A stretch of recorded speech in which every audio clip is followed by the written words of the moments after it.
Hi everyone, welcome to another honeystocks.com weekend analysis, and this one's going to be going out on Saturday the 23rd of October, and we'll probably cover the next few weeks. Now, before I do the usual and switch over to my screen share and of course walk you through a lot of the charts, the theme of the messages I'm receiving on social media and the emails I'm receiving, etc., after my bullish call on technology a couple of weeks ago is really along the lines of, Sam, what can we expect over the next few weeks? Is the rally going to continue? Is the market going to crash, correct? So I'm going to get into a lot of these charts and of course give you the insight that I think most of you probably tune in for. Now, a couple of things to get out there just straight off the bat is my work is not geared towards day trading. I think if you're a day trader and you're scalping minute time frames and slinging weekly options, my work is definitely not going to be a good fit for you. Please go and watch something else. I think if you have a mid-term time horizon, which is generally weeks to months, you'll probably get a good bit of value from this completely free content. The only thing I ask is that you hit the like button if you do get some value from it. That's the entry fee. And of course, if you have any questions, thoughts, comments, and feel free to comment below. But I am going to be walking through around 20 individual stocks that I think you should add to your radar. I think despite some areas of the market continuing to chop about a little bit, there are plenty of incredible uptrends out there, as most of you know, and let's dive into the charts. So let's see what the market's telling us. Okay, before I get into the charts, please pause the video, make sure you're comfortable with that before watching any further. Basically just says that there's not any investment advice and for you to do your own due diligence. Maybe to give myself a little bit of credibility, I'm working my way towards my CMT. It's a massive deal in the world of technical analysis. Technical analysis is something that I'm widely known for in professional circles. And maybe to just give another little layer of credibility, a few of my recent calls. This is the analysis that was sent out to social media 2 weeks ago and how those stocks have gone on to perform. I also made a call at the time on China that my email inbox was flooded with messages calling me an idiot, and China is up 25%. I made a call coming into September to be very, very cautious. I called the bottom in technology and the Nasdaq.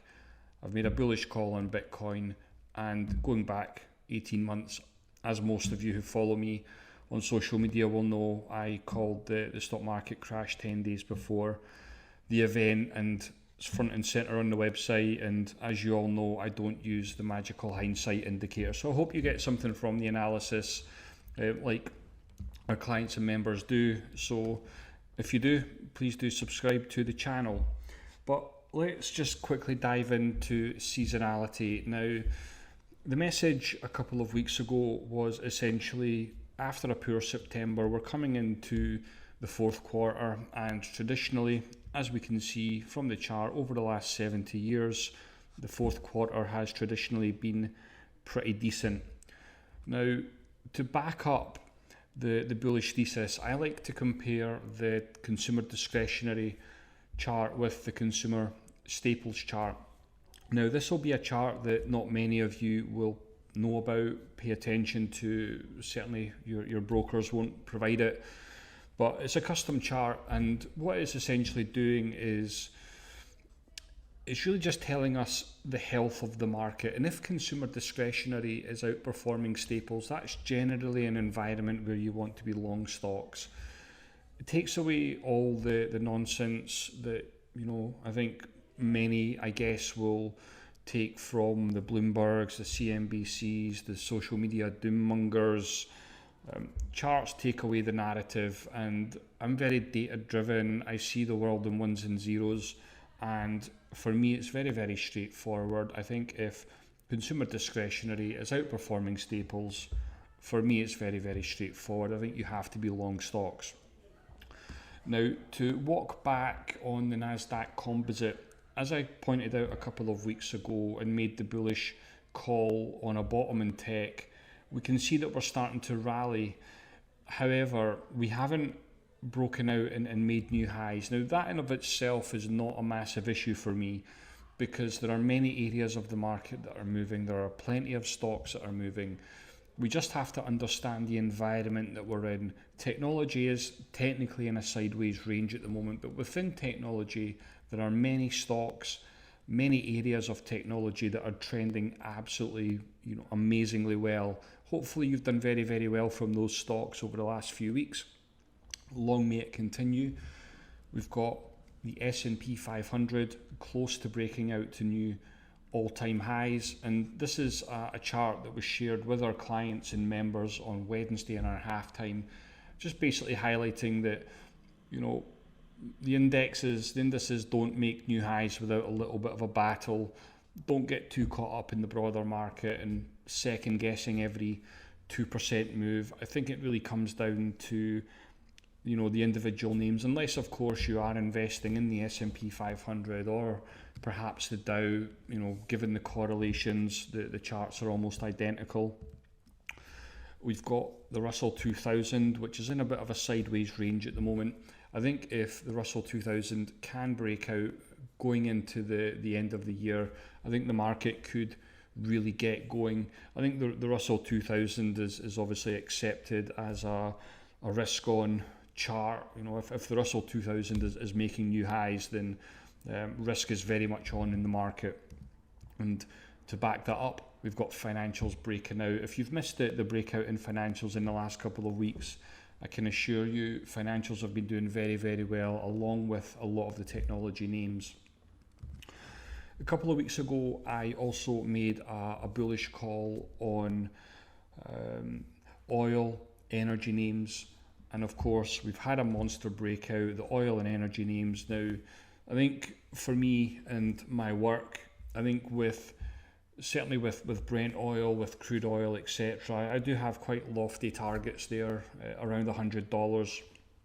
So it'll be very, very interesting to see how these develop over the next few months. Now, that's really the broader market, as a snapshot that I've just walked through.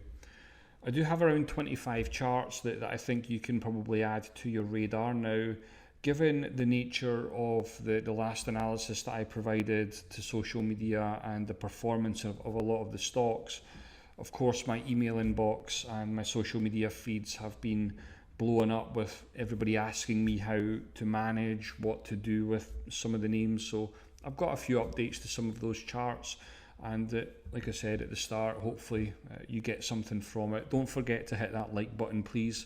I think it's the minimum you can do. I do this for absolutely nothing, so please do hit the like button, subscribe, all the good stuff. So this will probably be a name that not many of you will have heard of. It's come onto the radar. Please understand that although this is a $5 stock, the market cap on this is 10 billion. This is a massive company. I think we're breaking out. I can see that we've got an inverse head and shoulders pattern. This is a chart that was actually provided to our clients and members a couple of weeks ago. It does seem to be holding the $5 level quite well. So the hope is that there's some kind of momentum here. As we can see, a very bullish Friday. So it could be the start of a trend there in Aegon, however you want to pronounce that. I have absolutely no idea. For AMD, for disclosure, I own AMD. I have bought it when it was retesting the $100 lows. Again, it's been covered with our clients and members. I've got many holding this one. It has reached our target level. Now, we have earnings coming up next week, so I actually have a bit of a decision to make here whether or not I want to hold through earnings. I like to have at least 10% profit in place. I've got about 18-19% profit, so I'm very, very comfortable holding through earnings. But at the same time as well, given support and resistance and the levels that I pay attention to, I will reassess this early next week and perhaps just reassess it post earnings, whether we get an earnings discount or whether we break out and gap and go. But I'll be keeping a very, very close eye on AMD. I did cover this one a couple of weeks ago also, so hopefully many of you have done very well from that.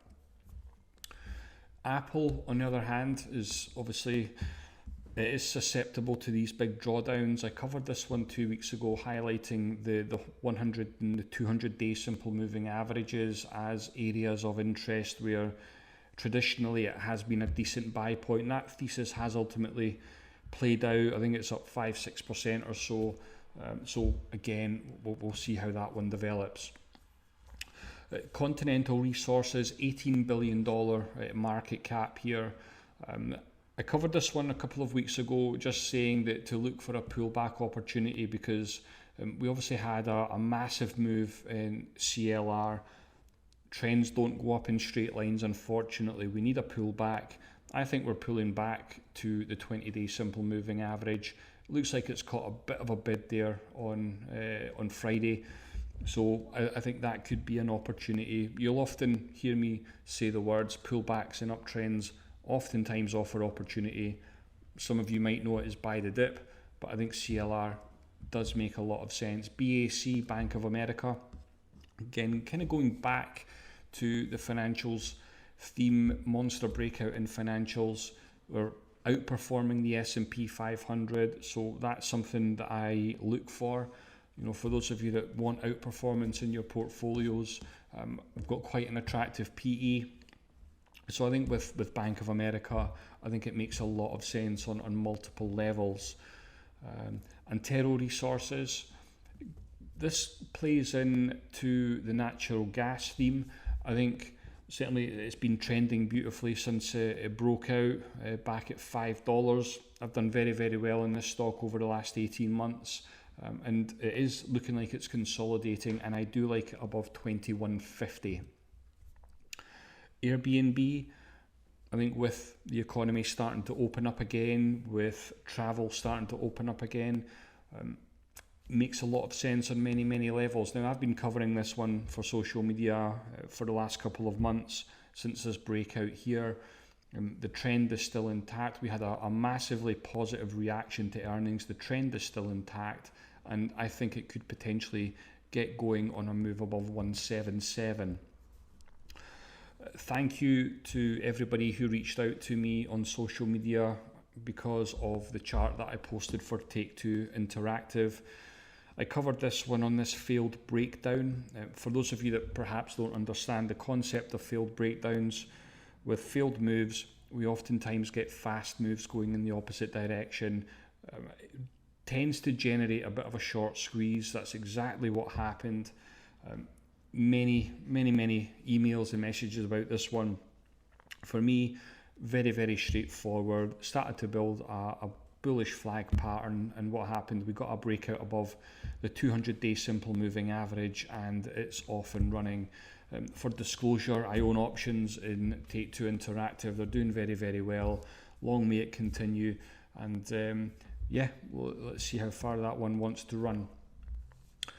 Snowflake, Snow, another example of the failed breakdown, massive move. Ultimately hit our upside objective around, so I think it was about 6 weeks or so ago, back in September.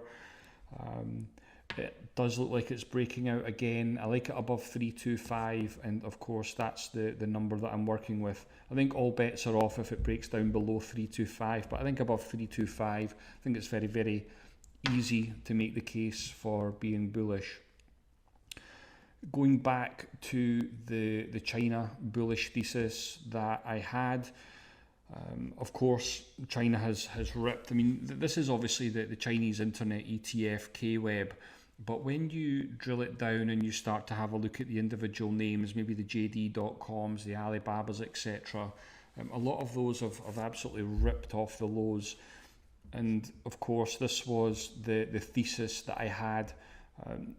I will link at the end of this video for those of you that are interested. I did do a social media video on the bottom in China. Like I said, I don't use the hindsight indicator. It's all called in real time. So for anyone interested, I'll link at the end, and you can maybe learn something for maybe how to, pinpoint lows or bottoms.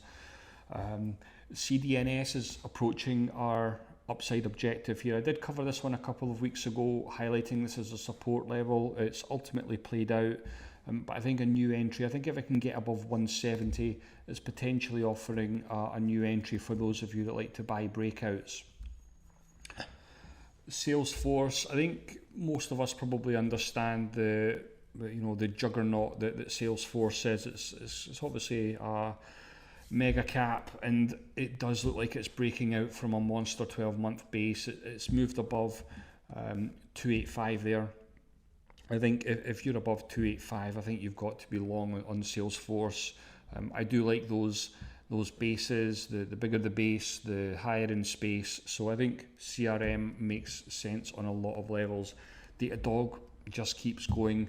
Got many of our clients and members along this trend, doing very, very well on it. The trend doesn't have any signs of slowing down. I like it very much. To the other end of things, a lot of messages on MGNI. I think there's been a little bit of distress here. I think many are asking, what are the support levels? Well, for me, it's very, very straightforward. I think that there is a case to be made for buying it around 24, so I don't think there's too much pain left for those of you that are maybe holding this one at the moment. I did very well on MGNI last year, so it is one of those stocks that I like. But at the end of the day, I'm looking for stocks that are offering good risk to reward propositions, and I think it probably offers risk to reward around 24 with a target of around 38. When we have these sideways ranges, it's very, very easy to make the case. You're simply just buying at the bottom and selling at the top. It really comes down to the plan for the position. Moderna, again, another one I get a lot of emails and messages about. 2 weeks ago, I made the case that I thought that Moderna is probably coming back to test its long-standing trend line, which I think will probably offer some kind of support.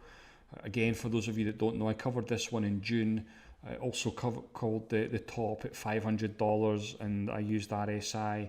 Again, the charts are all on social media. I'm not using the hindsight indicator there. We've got Net, Cloudflare, utterly incredible trend.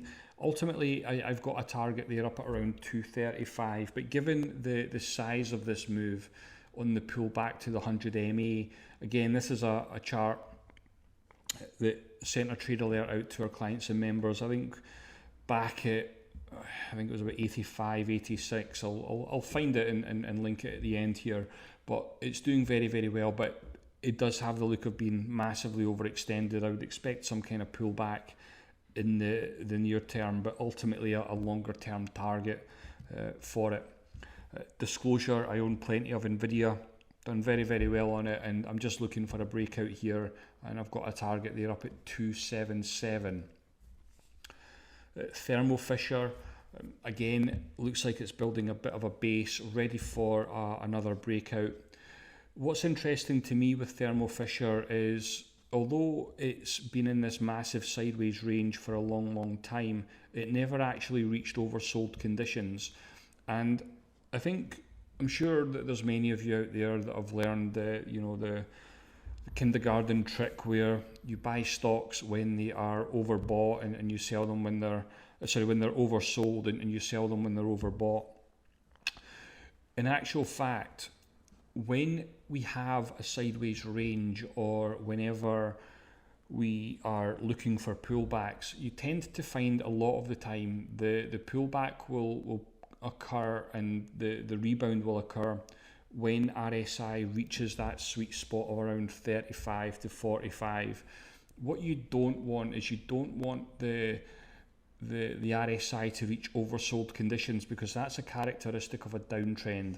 Yes, you sometimes get the rebound, and of course it can rebound hard, but when you're looking at a range bound stock, it's actually, in my view, it's better to buy it when it reaches this RSI level. As long as it doesn't reach oversold, then you're generally okay.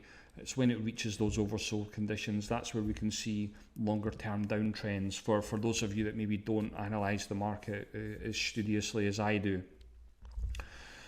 Unity Software, lots of messages on this one. Again, I covered this one a couple of weeks ago, just saying essentially the pullback is offering opportunity, and there's a big target there. ultimately I do see price going towards or back towards that target. So I think, for those of you that like Unity software, I think it makes a lot of sense, and perhaps doing a little bit of due diligence isn't the worst idea. Got Zscaler, again, looking like it's breaking out of a base. Covered this one again a couple of weeks ago, just highlighting the 50-day simple moving average as a probable support level. That is ultimately played out, and it does look like it's off and running and potentially starting a new uptrend. Zion Bancorp, again, this will be a name that I'm sure many of you have never heard of. Quite an attractive PE, and yeah, again, it's breaking out. I actually covered this breakout a couple of weeks ago as well, and it looks like it's off and running. Volatility is quite low as well for those of you that are maybe interested in options, but I think there's plenty of room for that one to run. I also made a bottom call on Roku. Again, looks to be playing out. It does look like there's a problem here at the 50-day simple moving average. I've got no idea where the stock goes from here. I think if it can break back above the 50-day simple moving average, then that would be a bullish development. There is a bullish divergence. That's why I made the call on it being a potential bottom in Roku. But that's something you have to understand. It is just a potential bottom. It's not a guaranteed. So when we are, especially when my work is geared towards, these types of scenarios, and, my clients are asking me, to find bottoms in sectors and various areas of the market, I always like to convey the message that it's very, very logical to me to think about de-risking a position. And essentially what de-risking a position is you take an entry into the market, the stock moves in your favor for whatever reason, and you just move your stop loss up to beyond your entry position. It just protects the downside risk, and you just take a free run and see if it is the bottom. That's how I like to kind of play those types of scenarios. Digital Turbine, for disclosure, I own plenty Digital Turbine. It is approaching our target here from the breakout called around the 22nd of September. So I think makes a lot of sense there, and I think if it can break out above that $100 level, I think there's every chance that it offers opportunity to perhaps compound on the position. Valero Energy, again, looks like it's approaching our upper target level here, but I think if it can get a breakout and it can get above $85, I think Valero Energy could potentially get running. Lots of negativity on Facebook this week. The 200-day simple moving average does tend to be a decent buy point, but I think the message I would have there is if it breaks below the 200-day simple moving average, then that for me becomes a bit of a problem. Like I said, lots of negativity around it at the moment. I don't know where it goes from here. It's obviously down massively from its highs. So I think watching this one closely, I definitely want to see some kind of rebound on Facebook before buying in. I don't like to kind of buy into the weakness. I do like to kind of wait to see that candle wick develop, and to have that safety net that there is some support there. Google, I like it above 2900. It met our upside objective. I'm using Fibonacci for the chart. As the chart can demonstrate, Fibonacci has a lot of merit for this particular chart. So I think above 2900 there, if tech is going to break out, you would expect Google to be front and center on that one. Home Depot, again, just looking for a retest entry. Called the breakout here as well, and I think just some sort of pullback. I don't like to buy stocks when they've had a massive move like that. You like to see them kind of cool off a bit, and I think for me a pullback entry makes a lot of sense, but please note it is massively outperforming the S&P 500 at the moment, so it'll be interesting to see how that one develops. Massive uptrend in INMD. I like this one on a pullback, or if it can get above $91. I had quite a few messages on PayPal over the last few weeks.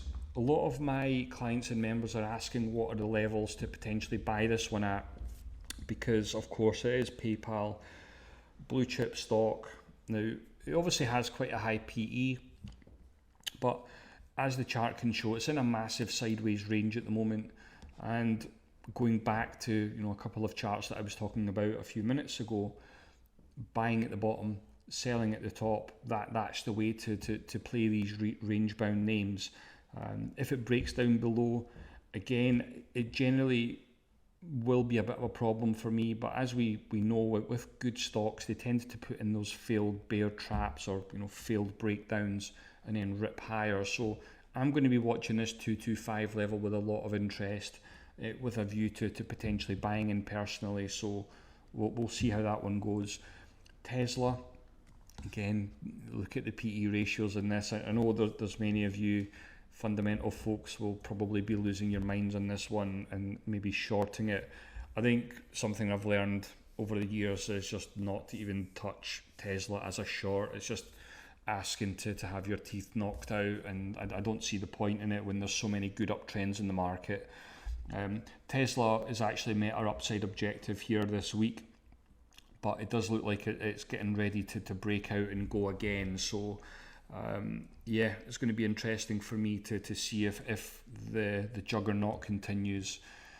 Etsy, again, looks like a bit of a textbook cup and handle pattern for me here.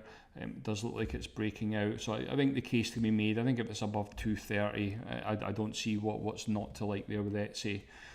And we're going to have Freeport McMoran here. Again, for disclosure, I own plenty Freeport McMoran. Sent out a trade alert to our clients and members on this breakout here. It has been consolidating on the back of half decent earnings. I had a look at the earnings and nothing really concerned me with it. So I'm looking at this, and I think if it can get above $39, I think there's a potential there for a flag pattern breakout. For those of you that are maybe students of Bilkowski's work, you'll know that the bullish flag pattern is a pretty decent performer. So I think it's definitely worth adding to your watch list and seeing what happens with that one. Now, if you have got some value from all this and all the charting, feel free to subscribe and let me know in the comments if you liked it. Maybe give me some of your suggestions. If you are somebody, however, that maybe doesn't have the time to navigate the markets like professionals like I, and feel free to stick around for a minute or two, but please give the video a like, share it on social media, get the word out there if you enjoyed the content, and it would be massively appreciated. But if this is the first time that you've perhaps stumbled across my work, I'm Sam, and this is my website, honeystocks.com. We provide technical charting research to our clients and members. We have various membership options now. I'll just kind of walk you through what it is we provide. We provide a premium weekend analysis with updated charts every weekend to all of our clients and members. We provide our trade ideas. I'll show you what those look like in just a second. We have complete transparency with our ideas. We also provide a midweek halftime analysis.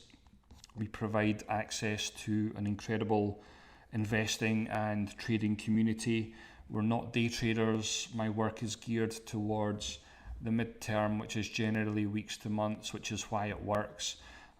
I also provide charting support day in, day out. So if you're somebody that likes a second opinion on your charts, you can reach out to me via my app and my platform. And I also provide full access to a comprehensive, highly recommended technical analysis program, which I'm told is exceptionally good. So if you are somebody that would like to learn technical analysis, feel free to check out some of our membership options. But again, front and center on the website, if you want to do a deeper dive into my work and what it is I do, I have uploaded recently the analysis that was provided to our members on the 22nd of February, just before the market crash. And I think there's a lot of learning to be had for those of you that are maybe learning technical analysis or maybe don't have the understanding of how to read the market and so forth. I think you'll probably get a lot from that. But just to kind of show you what it is that we provide our clients and members. This is an alert that went out for Cloudflare at $85. As we know, this one's up at $170, $180 now. It's been a massive, massive winner, life-changing for some of our guys that do options. We've got Digital Turbine, again, another recent alert that was sent out to our clients and members. Done very, very well. Square Inc hit our upside objective. We've got Zscaler, which was massive. Recent one for Freeport McMoran. The copper index breaking out was the catalyst for this one. And Antero Resources, again, massive winner. This is up at $21 now and doing very, very well. So feel free to check everything out. Plug Power was 400% last year as well. So I'm very, very unique in what I do because I log all of our trade ideas on the website for complete and open transparency. Now, the other thing to say is that with my professional body registrations with the CMT Association, and of course working towards my chartered status, etc., I have a code of ethics that I, of course, need to adhere to. So everything that you see on my website is stated as fact, and hopefully it's not misleading. So you can go and check the names of the stocks that I like to recommend and make sure that they're the types of stocks that you like to buy. You can see the price that I've recommended them at, the price that they've gone on to get to, and of course how they've gone on to perform. And if a stop loss has been hit, stop losses are hit. That's just part of doing business with the market. But I've done that over the last 3 years since I started up doing this professionally, and of course it's led to many happy clients and members. I can't say it any better than, of course, my members do. This is Sean, got this email a couple of weeks ago. Look forward to many more years as a member.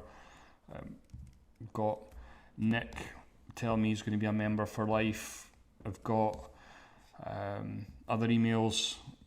Appreciate the lifetime price, count me in for the next year because of the returns and the guidance. Some Roku.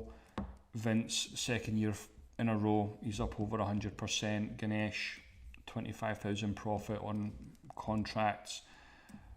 Equity, Curve, massively outperforming the S&P 500 for one of our members. And of course, portfolio is up big. Extreme anxiety that we're going to lose gains. It's just, yeah, that's the membership, and that's the members and clients that I have. Again, massive win, breaking 100,000 up at 160,000. So I think if you're somebody that perhaps wants to get away from day trading, or maybe you're an investor and you just want to maybe have a community to bounce around, very well educated, very smart community. There's not any day traders. Our midterm approaches generally weeks to months. If you're looking to learn technical analysis, and maybe you just don't have the time to watch the markets and find the best charts, etc., I think you'd probably get a lot from my work. But of course, please do go and do your own due diligence and see if it's a good fit. But if you're sick of hunting around social media and watching all the YouTube videos and Twitter and stock twits, etc., you'll probably find that you've got a bit of a home. But go and do your own due diligence. We are fast approaching our 300 membership limit, so yeah, we'll see how long that the membership is available for. So yeah, if you've stuck around to the end here, thank you very much for watching. I do appreciate it, and maybe we can welcome you soon. So thank you very much for watching. I appreciate it.